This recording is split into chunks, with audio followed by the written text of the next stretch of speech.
Hello, everybody. This is Martin Ramirez from MI5. Today I'm doing another podcast.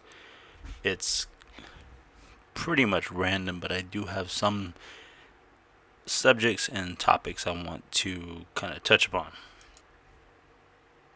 Alright, first of all, if you guys don't know me, my name is Martin Ramirez, and my channel is called MI5. MI5 stands for Millionaire in 5 Years or Less. I was able to get a net worth of $1 million in about 3 years. And if you guys don't know, this is me here in this picture. And I don't know what I'm going to call this video, but let's just call it things that keep you broke. Now, this is a podcast. You don't even have to watch the video. You could just put your headphones on, kick back, listen while you're laying in bed, or you can listen while you're driving in your car, or whatever you're doing. I've been asked to do more videos like this, kind of shooting from the hip, just speaking my mind, whatever comes to mind. And I like to call what keeps people broke the 3 C's. That's cars, college, and credit cards. Not necessarily in that order. Those are the 3 things that people have the most trouble with: getting themselves in debt. People go in debt to get a car that they can't afford. People go in debt to get a college education, and they can't find a job in their field when they get out, and they still have to pay $50,000, $60,000, even $100K in student loans after they get out, and they don't have the job to support it. A lot of them have to go to work at fast food, have 2 or 3 jobs, and it's pretty sad. And then they think they're going to get out by getting credit cards and just continue to dig themselves even deeper. Now, when you're broke or poor, I suggest staying away from credit cards completely. They're not going to help you out. They're just going to lower you down more, and you're going to be more in debt. Now, am I saying avoid them completely? No. Reason why I say not to avoid them completely is because once you actually start to earn some pretty good money and start a business, they can actually be very beneficial to you with rewards, and they can really help your business, whether it be drop shipping or whatever you're getting into. They can help you out. Now, cars. People drive what you can afford. As Dave Ramsey would say, act your wage. If you're making minimum wage, don't go buy a car and have a $600 monthly payment, whether it co-signed or not. Don't do it. It's not worth it. Don't go for instant gratification. You'll get there someday. You'll get a car that you do like and that you actually want to drive. Now, you see this car here. I wasn't driving that at the very beginning.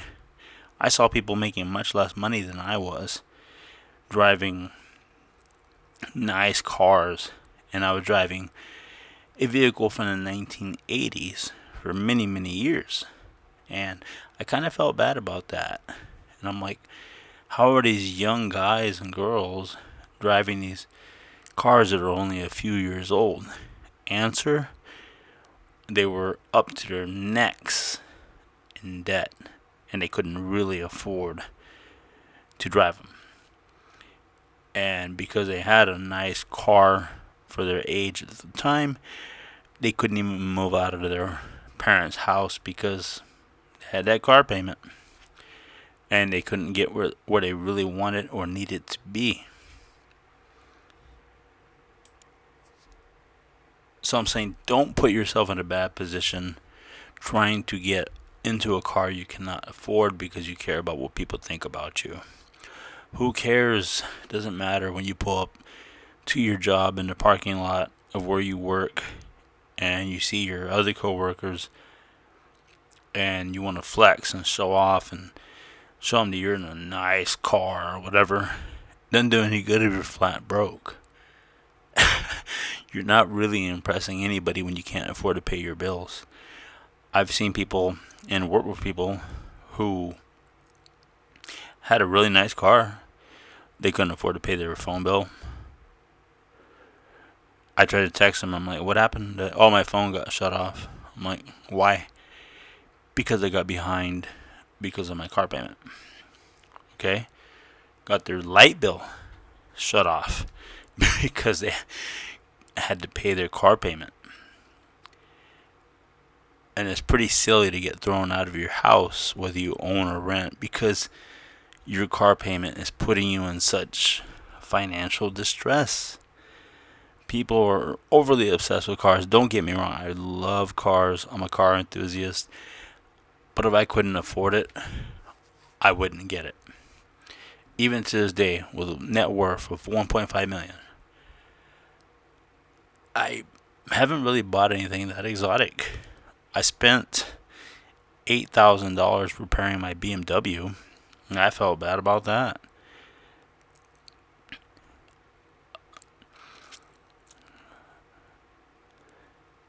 Yeah, so don't get so caught up in the car and house thing. Get what you can afford.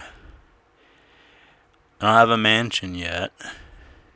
Like I said, with 1.5 million, I don't want to throw all that money into a exotic home right this second. Or I don't know. It's up to you guys what you want to do, obviously, but live within your means. Only buy what you really need to. I don't really spend a lot of money on a daily basis, and lately, hardly ever even leave the house because of the pandemic, and I don't really need to go anywhere. I work from home, make big money, just sitting on my butt. And eventually you guys will be able to do that too if you follow some of the principles that I'm going to teach you. And you can get rid of that annoying, low-paying job that you might have. I used to be a grocery store deli clerk, making a little over $14 an hour, and I finally got out of that, and I never looked back. I don't ever want to go back to that ever again. And if you guys are unhappy in your occupation or your financial situation or your home situation, whatever it may be, I can help you guys get out of that. Now, everybody has different goals. My goal was to become a millionaire in less than 5 years, and thank God I achieved it. Your goal may be to just have less stress, have less financial stress, be able to just pay your bills, be able to go to the grocery store and get what you need. I mean, I don't know your situation. Everybody's in a different position. And trust me, I know what it's like to be able to go to a store and not be able to get what you need. I had to check my bank account, see if I even had enough money to buy what I wanted or needed. And a lot of times I had to leave several items out because I couldn't afford it and had to go without. I'm not complaining about it. I mean, it was my own fault, really, for being in that financial position, but I got myself out of it, and I want to help you guys get out of it. I'm in the process of creating a course that's going to teach you guys how to become a millionaire in 5 years or less. Now you might say, I don't want to become a millionaire. I hear a lot of people say that, and that's fine. You can at least be able to dig yourself out of the hole you're in. I mean, if you're in serious debt, you owe thousands of dollars, or you're behind on credit cards, you can't pay your rent, your light bill, whatever, you will be able to do that.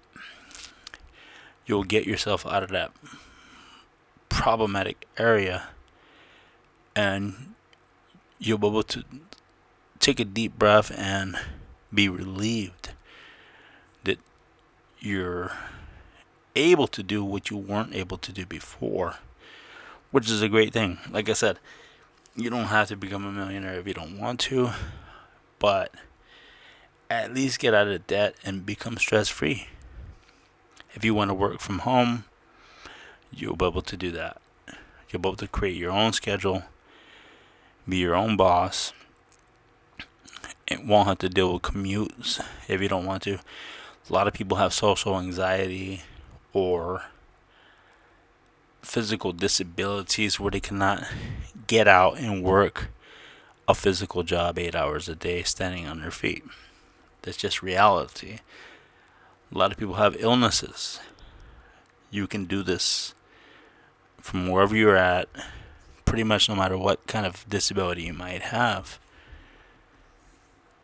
And I think that's a great thing because I myself, I have a lot of health issues, and it's a lot easier for me not to be working a physical job and just making money from home or wherever I want. Everybody says, oh, you can make money on the beach. I've never sat on a beach with a laptop making money like they show, although I suppose I could do it if I had the internet. But I do it from wherever I want, whenever I want to. And you guys can too. Now, this is for those of you who feel hopeless and helpless. And I want to be your light at the end of the tunnel. Like I said, if I can do it, any of you guys can too. If you're working, minimum wage, you're working at fast food, whether it be Taco Bell, Burger King, McDonald's, even for Amazon, whatever it is, and you're tired of being stuck in a rat race while you're making these big CEOs a lot of money and these large corporations. Stop making them rich, start working for yourself, and better yet, have people start working for you.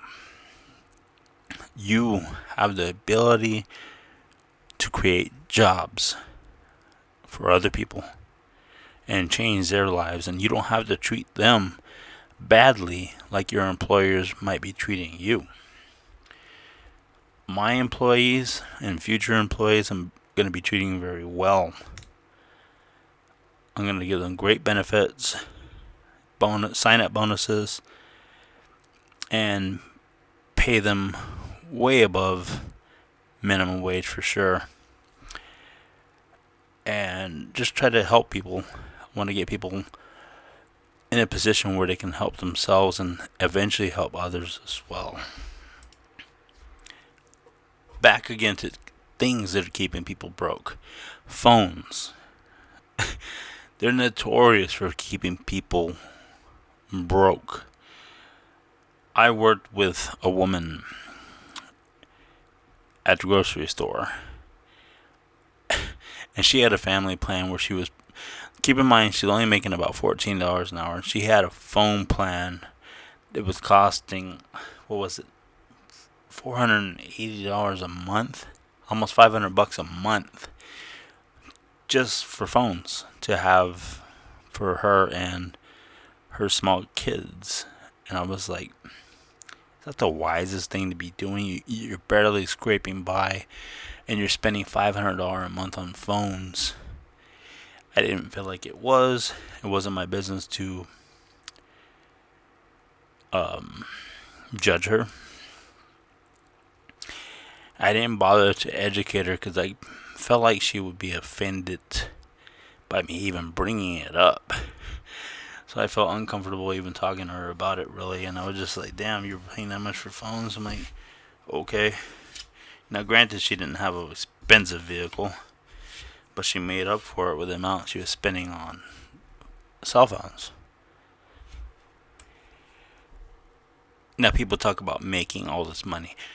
You know, it's not really about how much you make. It's about how much you keep. You can make, $1 million a year. But if you're only keeping, say, $50,000 a year out of that, then, I mean, come on, what are you doing, I say $1 million a year. Say you're making $30,000 and you're only keeping 10 or even 8 or 5 or whatever it might be. It's about how much you keep, and you got to keep as much as you can to be able to properly use that money to make more money. You got to make your money have babies. And that's exactly what I did. I got my money pregnant and it started having babies, which is great because I'm basically the father of money at that point, right? Next thing that keeps people broke is partying and hanging out. When you have no money and you're hurting on your bills, you shouldn't really be throwing parties and going out to restaurants and all that crap. People were telling me all the time, I don't have any money, I'm broke, blah, blah, blah. And I'm like, what are you doing tonight or whatever, Oh, I'm going out. We're going to drink. We're going to do this and that. I'm like, I thought you didn't have any money. What are you doing spending all of it?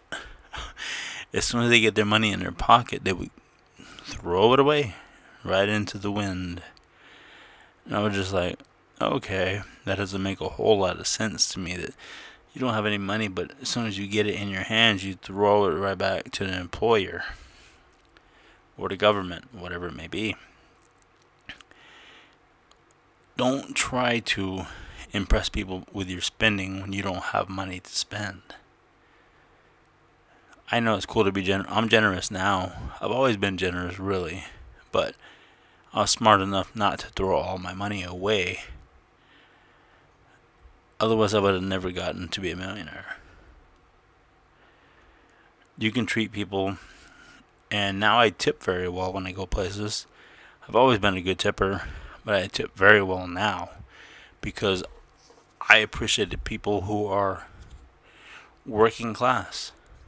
As waitresses, people who might work at a movie theater, restaurants, whatever. Pretty much only places where they're able to accept tips. Or I just tell them to, keep the change or whatever. And I also donate to the children's hospital as well because, obviously that's the right thing to do if you can afford it, And that's another thing. If you guys want to be contributors to society, you will be able to be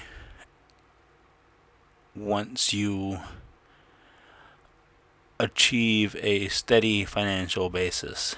Like I said, you don't necessarily have to be a millionaire, but if you start making, if you go from 20K to 50K, well, then you'll be able to afford to help less fortunate people who deserve it, people who are working hard, and you can help them out.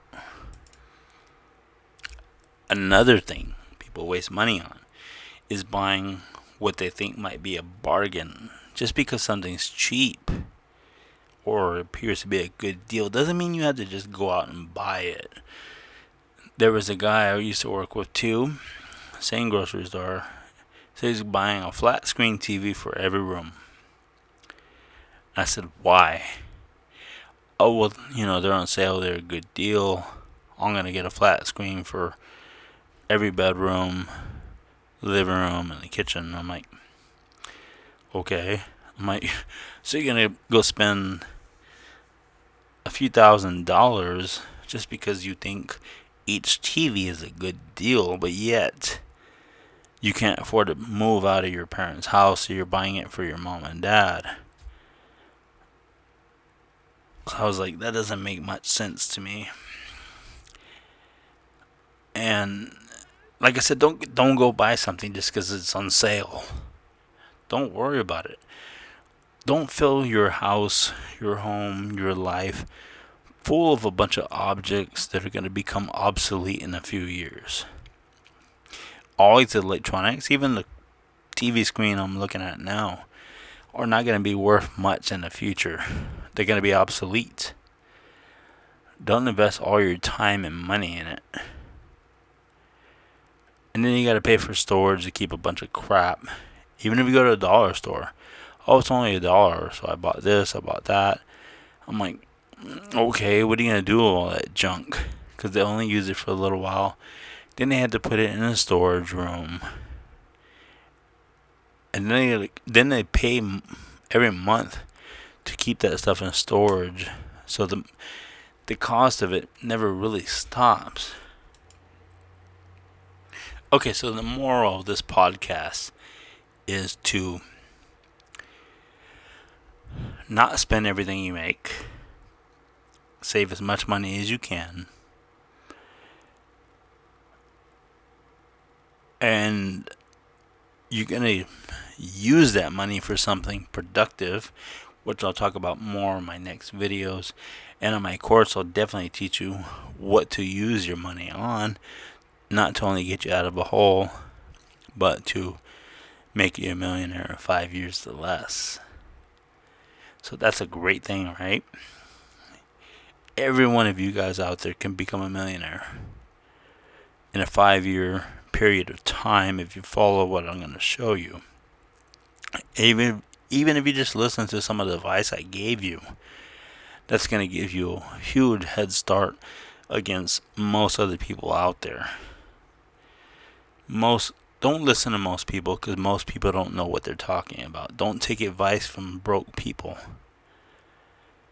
I hear people, oh, I took advice from so-and-so. I'm like, really? I'm like, okay, why'd you take advice from him? He's barely scraping by. He's barely making it. Why take advice from a guy or a girl like that? And it's not to be mean, it's just true. I mean, listen to people who are living the lifestyle that you want to have. That's what I've done. I've listened to mentors that have the life and lifestyle that I wanted, and I emulated what they did, and I got it. Thank God. But that's it for this video. Make sure you guys like, comment, subscribe, click that notification bell, and good luck to you, and stay tuned for more videos.